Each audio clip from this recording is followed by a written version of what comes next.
Welcome friends. आप सभी का स्वागत है JavaScript tutorial basic to advance series में।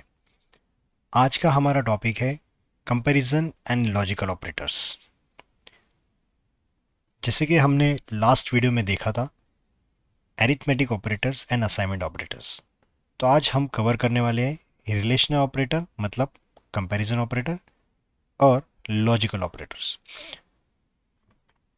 तो प्रैक्टिकली हम ये चीज़ देखते हैं रिलेशनल ऑपरेटर मतलब कंपैरिजन ऑपरेटर होते क्या है।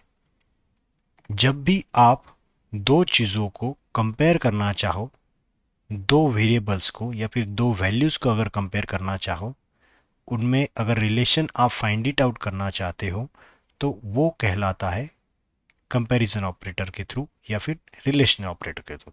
जैसे सपोज लेट मेरे पास एक वेरिएबल है x की वैल्यू 10 है और मेरे पास सपोज y की वैल्यू है 22। अगर मैं चेक करना चाहूँ कि x ये छोटा है या फिर x की वैल्यू ये लेसर है देन y, अगर मैं ये कंडीशन चेक करना चाहूँ तो मैं इसके लिए यहाँ पर लिखूंगा लेस देन ऑपरेटर, राइट।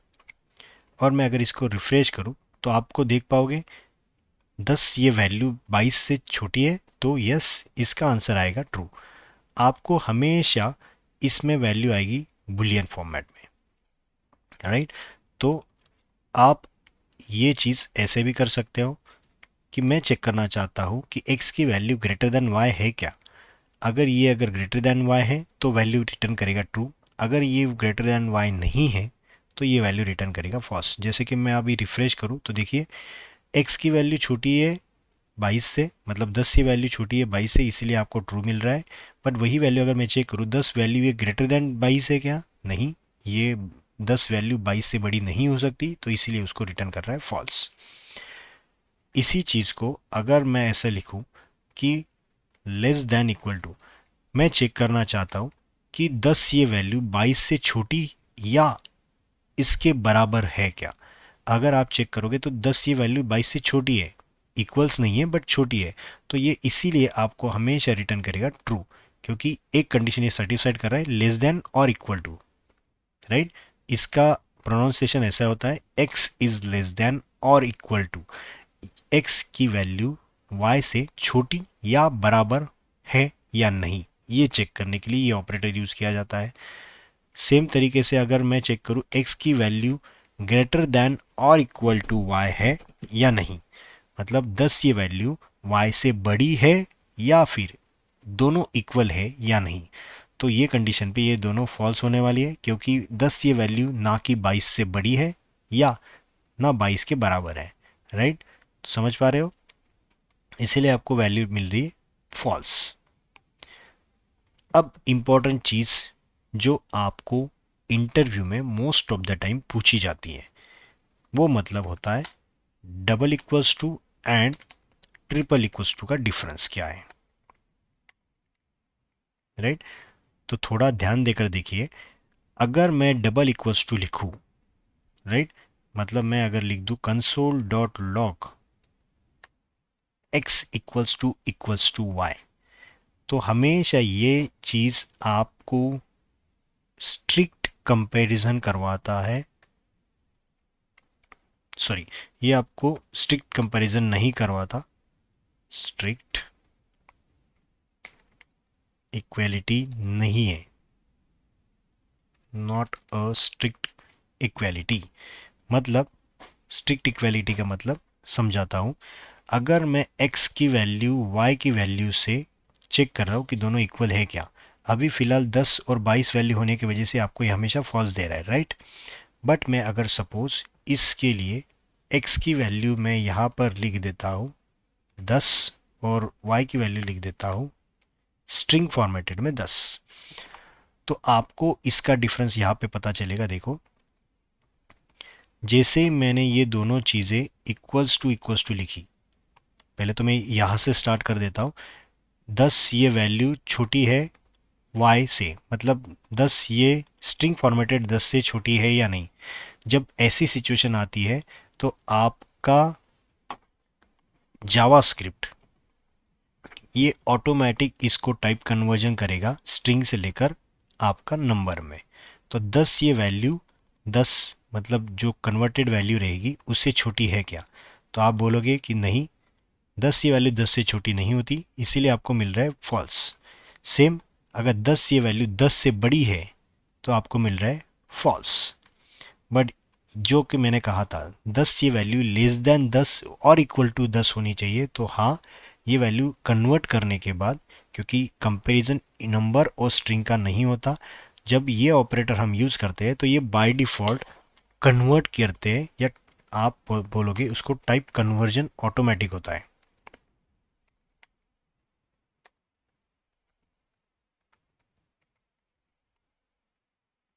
ये ऑटोमेटिक कन्वर्जन करेगा बाय आपका जावास्क्रिप्ट इस स्ट्रिंग को नंबर फॉर्मेट में, जब भी आप इस तरीके के कंपैरिजन ऑपरेटर यूज़ करोगे, राइट?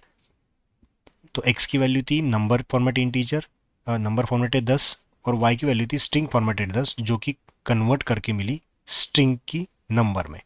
तो आप चेक करोगे 10 ये वैल्यू लेस देन और इक्वल टू 10 है क्या? हाँ, ये छोटा ना होते हुए, मतलब 10 की वैल्यू 10 से छोटी ना होते हुए इक्वल्स टू है या इक्वल है, इसीलिए आपको मिल रहा है ट्रू, राइट?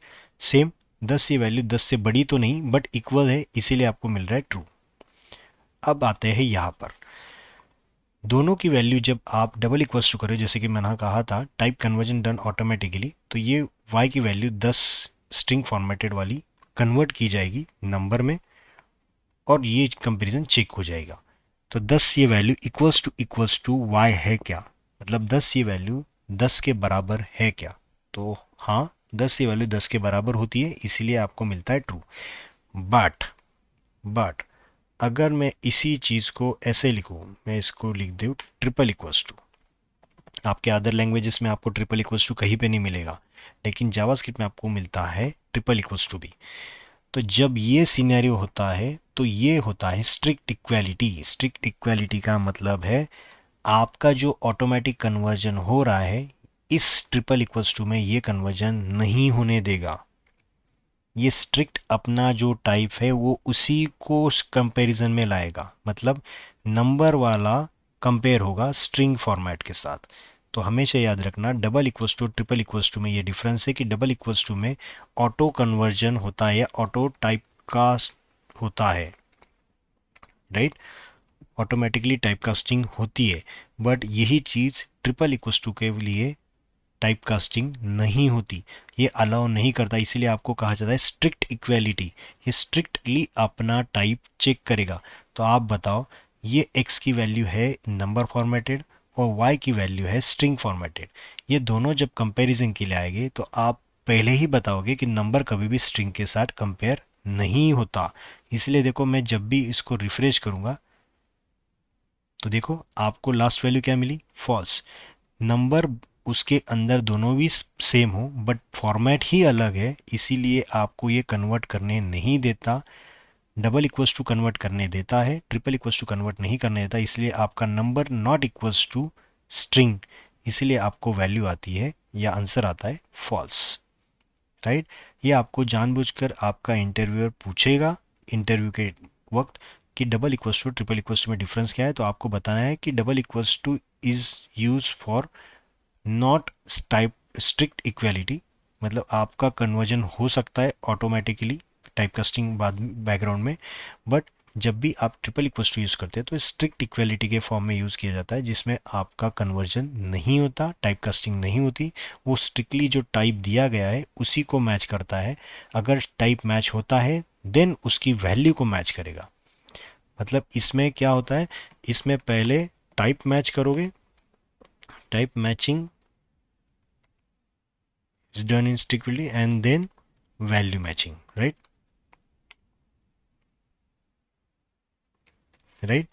तो हमेशा याद रखना कि टाइप मैचिंग सबसे पहला होगा एंड देन आपका वैल्यू मैचिंग होता है ट्रिपल इक्वल्स टू के फॉर्म में। लास्ट ऑपरेटर पे आते हैं। लास्ट ऑपरेटर है एंड, और, नॉट एंड नलिश क्लोजिंग ऑपरेटर। तो इसको हम वन बाय वन देखते हैं। सपोज आपको ये चीज़ दी गई हो कि लेट, वैल्यू ना देते हुए इसको एक देते हैं, सपोज इसको देते हैं टेम्पररी वेरिएबल और इसमें वैल्यू रखते हैं ट्रू, राइट। और दूसरा वेरिएबल रखते हैं लेट टेम्प2 में रखते हैं फॉल्स। तो आपको पता है एंड और ऑपरेटर कैसे यूज़ होता है। अगर दोनों भी ट्रू है तो आपका आंसर आता है एंड के कंस्टेशन में ट्रू, राइट। और अगर है तो दोनों में से कोई भी एक ट्रू है तो आंसर आएगा ट्रू। इसके लिए आपके पास टेबल होना चाहिए जो एंड डबल एंड के लिए, ऐसा मैं आपको लिख देता हूँ। अगर मेरे पास एंड कंडीशन है, राइट, लॉजिकल एंड ऑपरेटर है और मेरा पहला वैल्यू ट्रू है, राइट, दूसरा वैल्यू भी ट्रू है तो आपका आंसर आएगा ट्रू। अगर मेरा पहला वैल्यू ट्रू है दूसरा वैल्यू फॉल्स है तो वो हमेशा देगा फॉल्स। तीसरा फॉल्स, और अगर ट्रू है, पहला वैल्यू फॉल्स है दूसरा ट्रू है तो हमेशा आंसर आएगा फॉल्स। अगर दोनों भी फॉल्स है तो आपका आंसर आएगा फॉल्स। तो ये होता है एंड ऑपरेटर। अगर यही चीज़ मैं और ऑपरेटर के लिए यूज़ करूँ तो और ऑपरेटर के लिए पहला अगर ट्रू है सपोज और दूसरा भी ट्रू है तो ही आपको आंसर मिलता है ट्रू, राइट। अगर दोनों में से कोई भी एक ट्रू है तो आपका आंसर आता है ट्रू, और अगर दोनों में से दोनों फॉल्स है तो आपका आंसर आता है फॉल्स, राइट। ये टेबल आपको पता होना चाहिए, ये वैल्यू कॉम्बिनेशन होना चाहिए। ट्रू को आप कंसिडर करो 1, एंड के लिए इनटू के लिए अगर आप करोगे 1 इंटू 1 हमेशा 1, 1 इंटू 0 0, 0 इंटू 1 0, 0 इंटू 0 0। बट यही चीज़ अगर और के लिए यूज़ करोगे 1 और 1 मतलब 1 प्लस 1 सपोज 1, एक 1 माइनस 1 हमेशा आएगा 1, 0 माइनस 1 तो भी 1, 1 सॉरी 0 इंटू 0 0। तो ये हमेशा याद रखने वाली चीज़ है। ये डिजिटल फॉर्मेट में चेक करता है कभी भी एंड और ऑपरेटर। तो ट्रू और ट्रू का कॉम्बिनेशन ट्रू आएगा, जैसे कि मैंने ऊपर लिखा है ट्रू एंड फॉल्स, ये कंडीशन फॉल्स है तो राइट। तो दोनों में से एक अगर ट्रू है, पहला ट्रू है दूसरा फॉल्स है, तो आपका आंसर क्या आना चाहिए फॉल्स। चेक करो, आपने अगर ये रिफ्रेश किया तो आपको, सॉरी इसको मैंने लाइन नंबर 47 पे मैंने गलती से एक्स्ट्रा दे दिया था। ओके, तो अगर मैं इसको रिफ्रेश करूं तो देखिए लास्ट का आंसर आएगा फॉल्स, राइट। क्योंकि जैसे मैंने टेबल में कहा था पहली वैल्यू ट्रू है और दूसरी वैल्यू फॉल्स है तो आपको हमेशा आउटपुट आएगा फॉल्स, राइट। ये दोनों तरीके आपके एप्लीकेबल है एंड और ऑपरेटर के लिए। अब आप मुझे बताओ, पहला ट्रू है दूसरा फॉल्स है तो और ऑपरेटर में उसकी वैल्यू क्या आनी चाहिए। पहला ट्रू है दूसरा फॉल्स है तो उसकी वैल्यू आनी चाहिए ट्रू। जैसे आप इसको रिफ्रेश करोगे तो चेक करो लास्ट वैल्यू क्या आई, फॉल्स, सॉरी ट्रू, राइट। तो दोनों में से कोई भी एक ट्रू है तो भी आपका आंसर ट्रू आने वाला है, राइट। यही चीज़ अगर आप निगेशन के फॉर्मेट में बताओगे, निगेशन मतलब जो वैल्यू आपके पास है उसका रिवर्स। सपोज मैंने लिखा टेम्प3 में वैल्यू रखी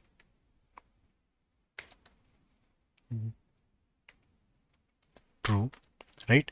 और मैं इसको कंसोल लॉग करता हूँ, console dot log negation of temp three. जो भी वैल्यू टेम्प3 में है इसका मतलब है जो वैल्यू है उसका रिवर्स कर दो। ट्रू का रिवर्स होता है फॉल्स, तो ये बन जाएगा फॉल्स। अगर मैं इसी को ऐसे लिख दूँ कंसोल डॉट लॉग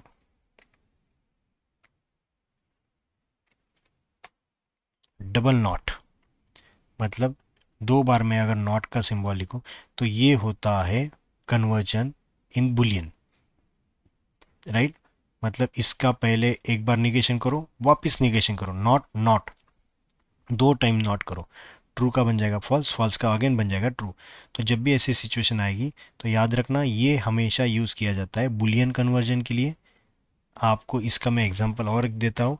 सपोज मेरे पास ऐसी वैल्यू है let a equals to 10, right, या ए इक्वल्स टू 0 दिया है मैंने सपोज, और मैं इसको लिखता हूँ कंसोल डॉट लॉग और इसको मैं लिखता हूँ निगेशन ऑफ ए, राइट। तो ये आप बताओ 0 का मतलब होता है आपके प्रोग्रामिंग लैंग्वेज में फॉल्स। ज़ीरो हमेशा ट्रीट किया जाता है फॉल्स के फॉर्म में, तो फॉल्स का निगेशन बन गया ट्रू, राइट, लास्ट वाला। अगर मैं इसी को ऐसे कर दूं डबल नॉट, तो क्या बोलोगे आप? फॉल्स का बन गया ट्रू और ट्रू का वापस बन गया फॉल्स। तो देखो आप अगर रिफ्रेश करोगे तो आपको लास्ट वैल्यू क्या मिलेगी? फॉल्स। ऊपर वाला मिल रहा है आपको ट्रू, क्योंकि आपने ज़ीरो ट्रीट किया जाता है as a falsy value, right.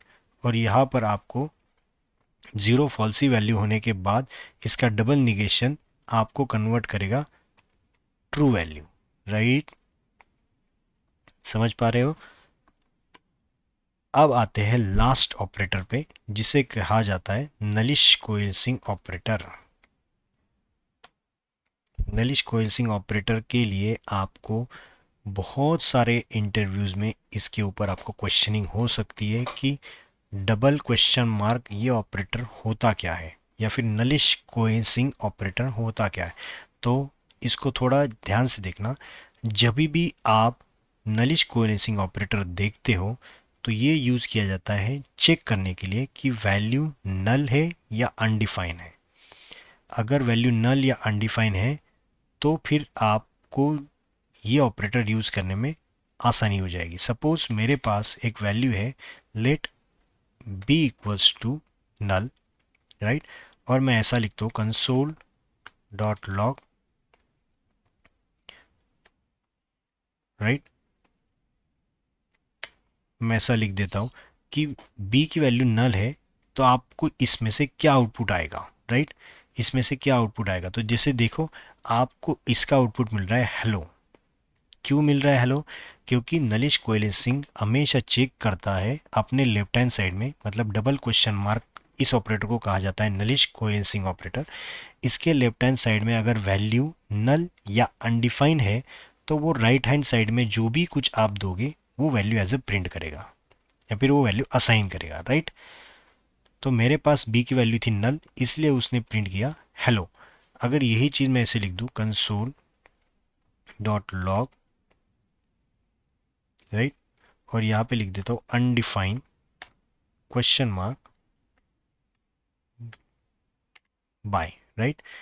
जैसे कि मैंने कहा था कि नल हो या अनडिफाइन हो, अभी फ़िलहाल आप चाहते हो तो इसको मैं कमेंट करके सीधा यहाँ पे नल लिखता हूँ, दोनों का मतलब सेम। अगर नल है या फिर अनडिफाइन है तो हमेशा राइट हैंड साइड में क्वेश्चन मार्क के बाद जो भी डबल क्वेश्चन मार्क के बाद जो भी वैल्यू रहेगी वो एज इट इज़ वो प्रिंट करेगा, राइट। इसके अलावा अगर आप कुछ भी दोगे इन दोनों वैल्यूज़ के अलावा, जैसे मेरे पास सपोज ब्लैंक स्ट्रिंग है और अगर मैं यहाँ पे लिख दूँ हेलो अगेन, तो ये हमेशा लेफ्ट हैंड साइड में रहेगा, वही वैल्यू कंसिडर करेगा। जैसे देखो मैंने रिफ्रेश किया तो आपको देखो यहाँ पे ब्लैंक स्ट्रिंग दिख रही है, ब्लैंक कुछ नहीं आया। तो मतलब अगर नल या अनडिफाइन के अलावा कुछ भी वैल्यू है तो वो हमेशा लेफ्ट हैंड साइड की ही वैल्यू लेगा, ना कि राइट हैंड साइड वाली।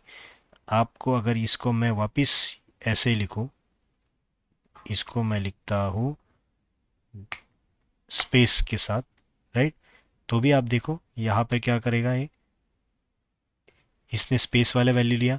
अगर आप चाहते हो कि सपोज़ मैं यहाँ पे 10 लिखूँ और यहाँ पर मैं लिख दूँ ट्रू, कुछ भी value apart from null and undefined, जो मेरे पास डेटा टाइप बहुत सारे नंबर है, स्ट्रिंग है, जैसे मैंने स्ट्रिंग दिखाया अभी मैंने नंबर लिया है और बुलियन लिया है।